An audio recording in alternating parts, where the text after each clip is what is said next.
and welcome back to a new art video. I know I haven't made one in a little while, but as I say, this channel is just kind of for fun and for me to make stuff as and when I feel inspired, and that's what I'm doing today because I have something new I want to try out that I find really intriguing. This stuff here is colourless phosphorescent gel, which basically means it glows in the dark. You kind of charge it up with sunlight or light, you just leave it in a light area, and it glows. So the idea is I should either be able to paint this over the top of regular paint or mix it in with my paint and create a glow-in-the-dark effect. At least that's the plan. I have never used this before, so this could go very wrong, but we're going to try out a few different techniques on a really cool mushroom painting I have in mind and give it a go. Also exciting things, I'm trying out some new brushes today, which is exciting. I love a good new brush. It's a very exciting day when you get new paintbrushes, isn't it? These are just System 3 brushes. They are, I believe, synthetic hair. I've got a 30 round brush, a 6 round brush, and a 3/4 inch flat brush to try. I've not used this brand's brushes before, but I've used some of their paints and they're okay. They're all right. They're not bad, but not the best either. So I'm expecting average things from these brushes, but I needed some new ones and these were in a really affordable price range, so we're going to try them out. I'm going to start by just sketching my little mushroom design on some acrylic artboard. I'll do that off camera because it's probably the most boring bit, and then we'll start experimenting with different paints and mixing with the phosphorescent gel, and then doing some experiments as well with like certain bits of the painting where I'm just going to paint over with this and see what effect that has, as opposed to mixing it in with the paint. And then we'll do some extra details on top with maybe some Posca pens, maybe a bit of mixed media so we can use some pastels on there, chalk or oil or crayons, or let's just go crazy and have a little bit of fun. Hey Cubes, what do you think? Oh, thank you baby. Do you want to paint too, my little artist? Yeah? Mwah. You're a good girl. What do you think of Mummy's paintings?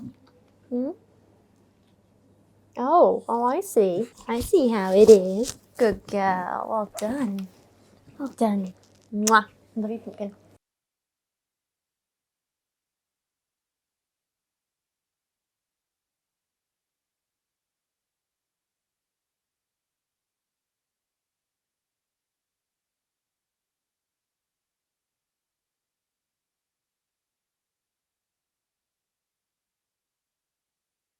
Alright, so here is my initial mushroom sketch kind of thing. I started outlining with a black Posca pen just to make it a little more obvious and kind of show me where I'm going to paint. And now I'm starting with the background. So you can kind of see I've done a few of these yellow bits. Annoyingly, my camera played up, so don't mind me. But the yellow background here, I mixed the phosphorescent gel in with the acrylic, and then for the actual mushroom bits, on the body, that's just plain acrylic with no phosphorescent gel. So here you can see me mixing in the gel, and it did make the paint go this really weird consistency. It was kind of thicker and gloopier than just regular acrylic, but also it was thinner in terms of coverage when it came to the colour, so it made it more transparent in places, and it meant that I had to build up a lot more layers. It also really increased the drying time, so I'm using a couple of different brands of paint here. I'm using the System 3 paints and the Arteza Pro acrylic paints. The Arteza paints are some of my favourite acrylics I've ever used. They're gorgeous. The Studio 3 ones were new ones that I was trying out. So Studio 3 were yellow and green, Arteza were pink, and basically everything else you see on this painting. The Studio 3 paints were okay, they got some decent coverage on their own. I've used them before, they were fine mostly. But when I mixed the phosphorescent gel in with them, they got really transparent in places, and the drying was really weird. So this happened a little bit with the Arteza paints, but not quite as much as with the Studio 3. Is you can kind of see I went for like really heavy impasto. I wanted really like gloopy thick blobs of paint because I want to kind of see how the gel kind of shone through the paint at different thicknesses and stuff, and also I just thought it looked really cool. But what's interesting is when this paint dried with the phosphorescent gel in, it kind of shriveled up a bit and got smaller, so it kept its shape but shrunk, which meant once it dried I had these weird transparent patches on the painting, and I had to go back over most of these bits of colour, but especially with the green and yellow, and do another coat. You can kind of start to see on this bit here some of the dry patches showing through, looking a little bit too transparent and a little bit too pale, and it was just a bit odd. But once I'd done more coats and I kind of liked the coverage, I really loved the texture of it. I loved the impasto, I liked the colours it was showing, and then I could just go in and I painted the mushroom here in just regular acrylic paints, and then when I wanted to use the phosphorescent gel, I painted it over the top. This took me a little while to do because I really wasn't sure what I wanted to do. I had a bit of overlap from the phosphorescent gel paint, and yeah, I was just struggling a little bit, so I ended up just basically painting over everything with a really thick, dense white acrylic paint, then going back and doing some of the line work on the background in Posca pens while it dried, and then going back to paint my mushroom. This whole painting was fun, but it was just like a lot of trial and error, and I felt like everything kept going wrong. Like I was like, oh yeah, I'm gonna do the mushrooms like this orange color, but then that looked too much like the yellow of the background once it had the gel in it, and I was like, I can't do this. Once it dried, I just thought it looked silly, so I ended up painting over this bit anyway. There are lots and lots and lots and lots of layers in this painting. The finished painting is very heavily textured because I just couldn't decide what I wanted to do, and I just kept building up layers and layers. But that's kind of the beauty of acrylic paint, isn't it? Is that it is versatile enough to let you do that and go back and paint over bits and change things, and it's very adaptable, it's very versatile. And that's kind of why I love it. Like this bit on the mushroom here, you can see I'm starting to blend the colours together. I kind of wanted to sort of like, I guess you call it like a mushroom brown, wouldn't you? Like this sort of pale, creamy, browny colour. And I used a couple of different shades for different parts of it. And then I went back in and started adding orange to the mushroom itself. I still think I ended up going darker than what you're seeing here. Like I say, I just kept going back with layer after layer and changing the colour and mixing things up. And I like how it ended up in the end, but it was just like a long journey to get it to something that I was actually happy with. I still think I'd like to try this painting again, but kind of knowing what I know now, if that makes sense. So like, I don't think I'd use the Studio 3 paints at all. I would stick to just the Arteza paints because they're a lot more reliable. They worked a lot better with the phosphorescent gel. They were a bit more consistent, but you didn't get quite as thick impasto with them for some reason, like when it was mixed with the gel. So that was interesting. So you can see here, I'm painting over the top of these flat acrylic parts with the phosphorescent gel. And this was just a bit of trial and error. I wasn't really sure how it was going to look. I was like, is this even going to dry clear? Is it going to dry white? Is it going to dry with a greeny texture? I don't know. And I splattered some paint on in places as well. And then I came back and I was like, actually, I need a little bit more coverage on this. I want to change the colours. So I did another layer. Oh, you can see there's lots of bits of me messing up and stuff. Oh god, and then everything kept going wrong. I had a Posca pen that leaked, and just like everything that could go wrong did go wrong with this painting, seriously. Like, oh god, I still remember my face at this point with a leaking Posca pen. I was having a nightmare. It was a real nightmare, but it was a lot of fun.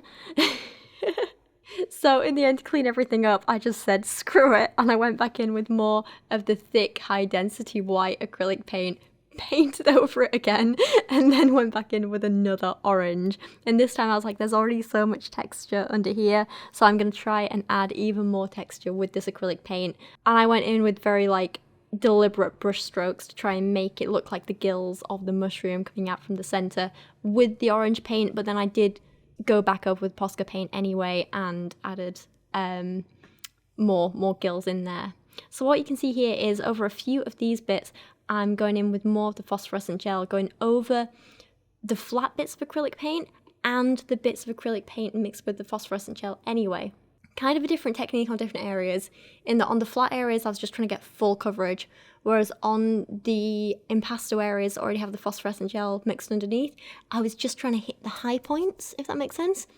So I was trying to get the kind of high textured bits to glow more than the lower bits, if that makes sense, so you can still see the texture in the dark. That's what I was going for. Decide for yourself at the end whether I achieved it or not. And then I decided to go in and do lots of details in Posca pens. These are not going to glow in the dark at all, but I was hoping that they would kind of stand out as the painting glowed and look darker, and so add a little bit of detail that way. That was the intention. This is the finished painting. We got there eventually. I did really enjoy this. It was a really fun experiment, even if it was incredibly stressful at times, and I love how it turned out like this as a finished painting. But when it comes to glowing in the dark, a little bit hit and miss. So let me show you how this looks. Okay, so here is the painting glowing in the dark. Please excuse like my camera quality and stuff here. It's very, very hard to photograph or record this stuff.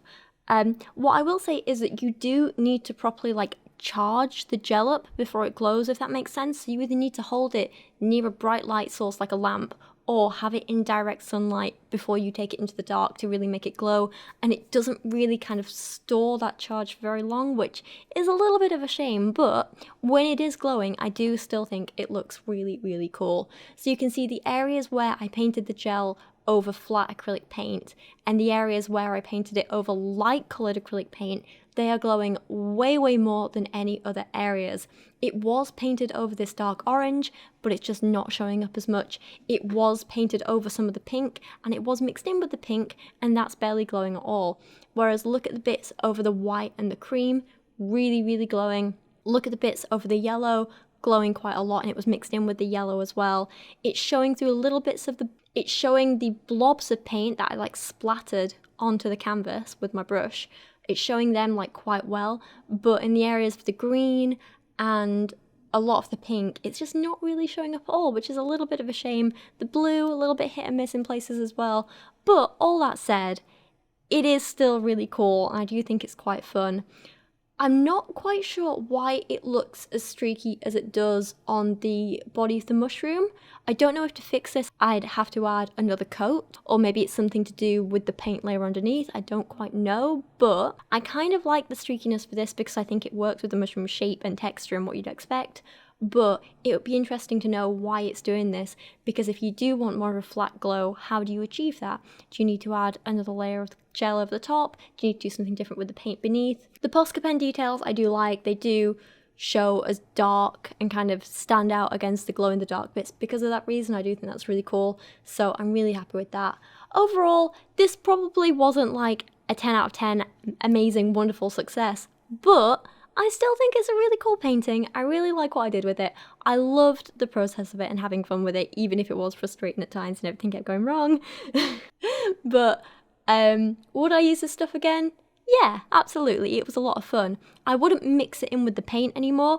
As you can see, you're not getting a good amount of glow. It feels a little bit wasteful. It made the paint texture weird to work with. So I would say if you're going to use this stuff, paint it over the top. I don't know if that was like an already well-known thing, but I couldn't find anything online, so I just thought I'd experiment and try it for myself. But yeah, this has definitely made me intrigued, and I'm very tempted to get some actual glow-in-the-dark paints and try something with them and see what happens. And also maybe like try the ones that glow with black lights and stuff. That would be really fun, I think. But then I need to buy black light as well, so that's a big investment, but it's something I'd like to try in the future. Anyway, thank you for watching today. If you have enjoyed this, please let me know down in the comments. If you've used any of this phosphorescent gel for yourself or any other glow-in-the-dark paints, please let me know what was your experience with them. If you have any advice or tips for me, I'd love to hear them. But for now, thank you for watching. Thanks for being on this journey of ups and downs with me, and let me know what you think of the finished painting down in the comments. Thank you for watching. If you don't know who I am, go check out my main channel for book reviews and science and history videos and social commentary, and me just kind of talking about anything that interests me at the time. It's really fun stuff. But for now, thank you for watching, and hopefully I'll see you again really, really soon. Goodbye.